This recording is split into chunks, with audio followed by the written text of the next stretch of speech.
Hi, my name is Hannah Bernardo and my chosen topic is Aldewan stone tool industry. Let's get started.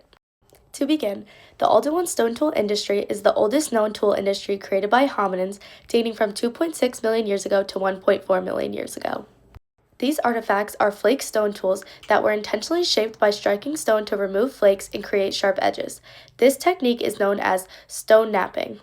To give you a better understanding, a striking tool like this one, called a hammerstone, is used to break the core, and then when this happens, it creates a flake.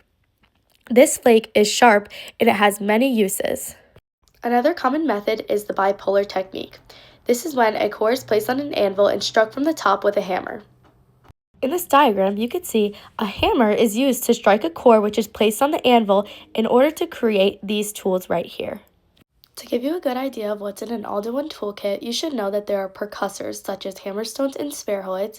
There are simple core tools including choppers, discoids, polyhedrons, and heavy-duty scrapers. Then there are retouched tools such as scrapers and awls, and then there's depotage, which are flakes and fragments created during tool production. The raw materials used for these stone artifacts tended to be found in the form of rounded cobbles from river gravels or angular chunks from primary rock outcrops. Common rock types included basalts, trachytes, rhyolites, phonolites, obsidians, welded tuffs, quartz, quartzites, limestone, and cherts. These tools had many important uses. They were used to cut meat, cut soft plants, deflesh animal carcasses, and scrap wood.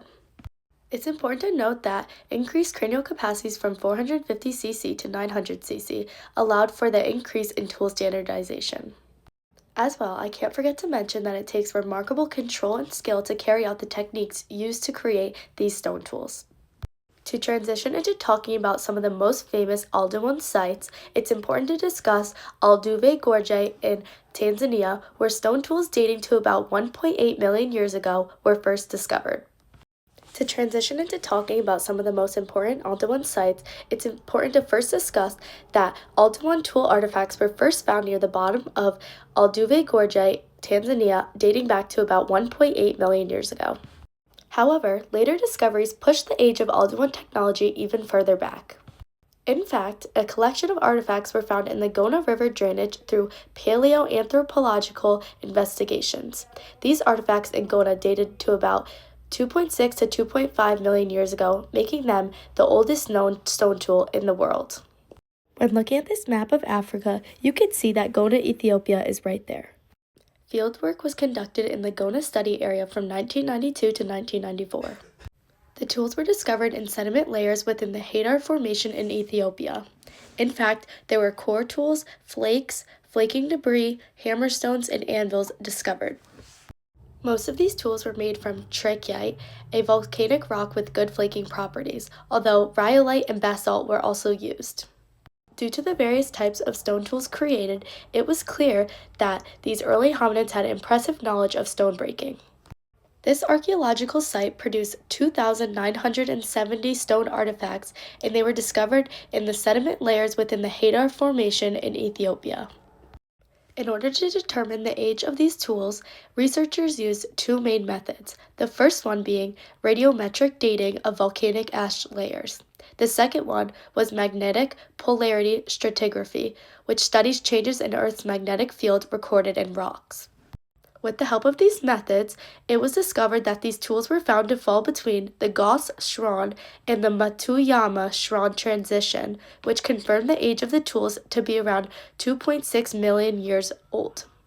As seen in this timeline, the tools found at Gona, Ethiopia 2.6 million years ago are very similar to the tools found in Alduve Gorge, Tanzania 1.8 million years ago. That means that over a course of about a million years, the technology changed very little. This represents technological stasis. While this lack of improvement is slightly concerning, it's clear that early hominids had very advanced skills from the very beginning. To move on, I want to discuss the sites of Sterkfontein, Member 5 East, and Swartkrans in South Africa. At this site, quartz was the dominating raw material used to produce Aldewan tools. In fact, 90% of them were made from quartz. This was extremely surprising considering that most research on Aldebaran tool industry suggested that early hominins selected stone based on fracture predictability, which is not a property of quartz. In fact, a material like quartzite would usually be preferred over quartz due to its more homogeneous internal structure and its strong fracturing predictability. As a result of quartz being used, researchers began to question what properties of a raw material is actually most valued. In fact, the authors proposed that the durability during tool use is what matters most. To test their hypothesis, researchers conducted a butchery experiment using flakes made from quartz and quartzite to butcher a blesbok antelope carcass. They measured edge attrition, or how much the cutting edge wore down when the tool was used to skin and deflesh a dead animal. The results of the experiment showed that quartz flakes had significantly less edge wear than quartzite flakes. This means that quartz tools were more resistant to abrasion during butchery and they stayed sharper longer. As you can see in this diagram, this quartz flake has a much sharper edge and not very much wear. But when you see the quartzite, you could see the worn edge where it's just very flat, and then you could see the wear represented by the lines. This experiment proved that early hominins prioritized the durability of their tools over having more control during the flaking process.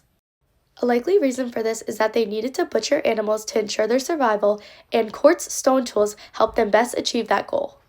As you can see in this picture, this represents an early hominin butchering an animal carcass represented right there with their quartz flakes. Another important Aldebaran site is Nyayanga on the Homa Peninsula in Kenya. As you can see in this map of Africa, this site is located right there.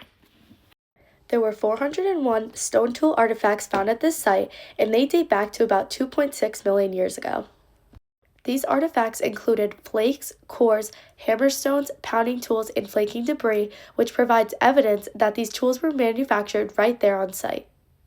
As researchers looked into more detail on these stone artifacts, they realized that many of these tools were made from non-local materials.